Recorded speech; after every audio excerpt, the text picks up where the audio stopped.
Rocking out with your new e-uke from Flight. That's cool. I dig it. Tyler from 10 Thumbs teaming up with Flight to show you how to take that e-uke and get the most out of it. Today we're talking palm muting. So much power comes from your right hand. Your right hand controls the dynamics. Your right hand controls the flavor of the song. Your right hand does so much more than strum. It establishes the general mood, the feel. A huge part of that is something called palm muting. So we're going to take a deep dive today and we're going to show you exactly what palm muting is, how to use it, and how to apply it to your playing. So even though your e-uke is tuned exactly like your regular uke, they're totally different instruments. That's why taking a deep dive in something like palm muting, paying attention to all the details, and taking the time to practice it can really make the difference in your playing. So let's go ahead and zoom on in and let's get to palm muting. Follow me on in and let's do it. Palm muting. Okay, so I've already alluded to this one 2 times in the first 2 videos because with playing with a pick, it's going to be more common, and with power chords, it's going to be more common, and it's something called palm muting. This would be just a free strum, and this would be a strum with palm muting.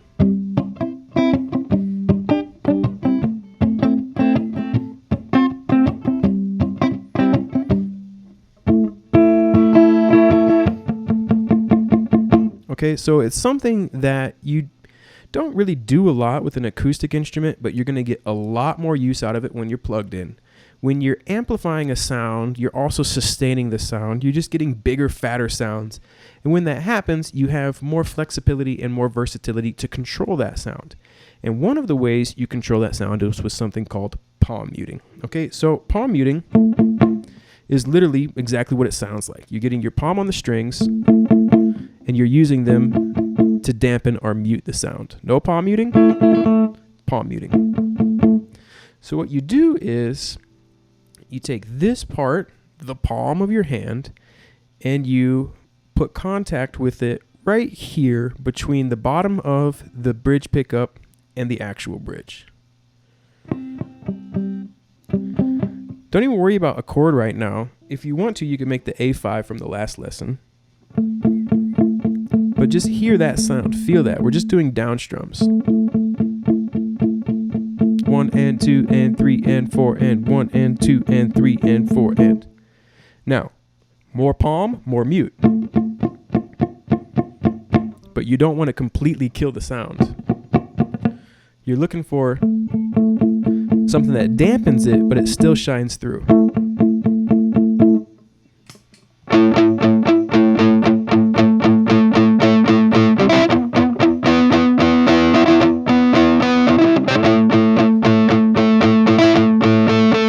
Right? Now it sounds great with overdrive or fuzz.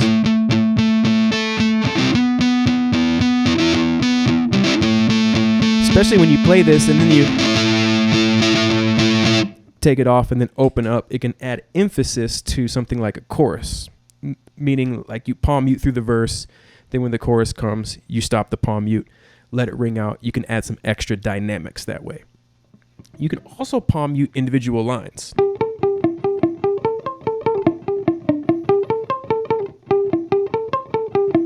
So let's go ahead and do a riff. And the riff is just, let's make it really basic. 5th fret of the E string, 4th fret with the middle finger on the C string, 3rd fret of the E, back to the 5th fret of the E, 3rd fret, 5th fret.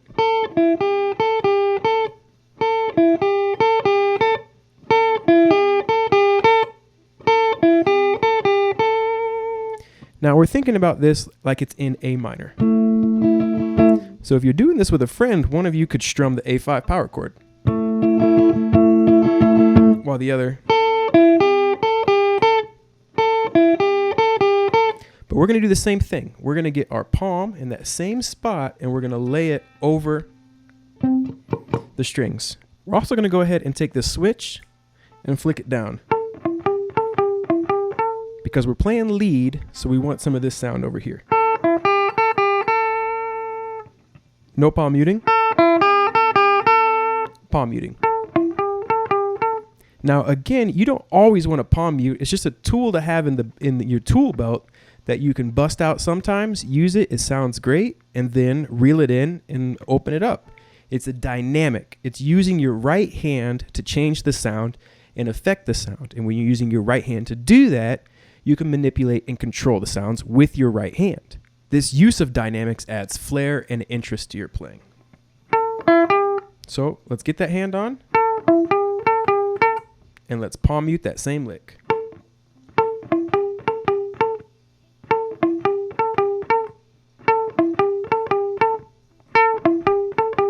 No palm muting.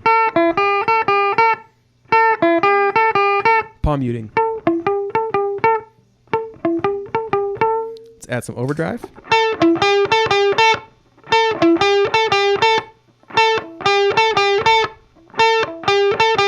No palm muting. Palm muting. Okay, so that is what it is. Explore with it. Explore strumming with it. Explore it with your favorite licks. Give it variety. Play around with how much you're going to palm mute. Change it up. Use a little bit. Use a lot. It's up to you. Everybody has their own unique palm mute. So develop yours. Play around with it. The different thicknesses of the picks will also give a different sound. That's something to keep in mind.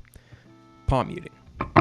Junky. That's what I'm talking about. The sound. You got it under your hand because you are now a master of palm muting. Well, maybe you haven't mastered it yet. That's totally fine. These concepts aren't going to just come instantly.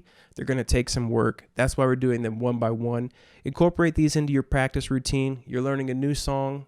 Use these different activities as warm-ups. A little bit of palm muting, a little bit of power chords, a little bit of working with a pick. You do these every day. These skills are going to develop and you're going to become much, much better at playing your electric uke and getting the most out of your electric uke. Remembering that the e-uke has a totally different personality than an acoustic uke. Like say you have a really cool travel uke from Flight and that you play all the time and that you really, really like it and you're using it for chord melodies and all of that.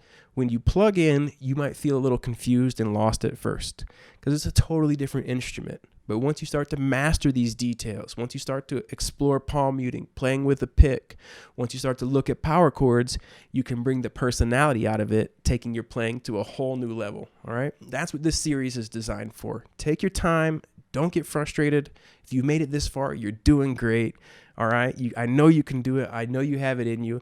We'll see you for the next lesson tomorrow, today, whenever you're ready. All right. Catch you then for video number 4.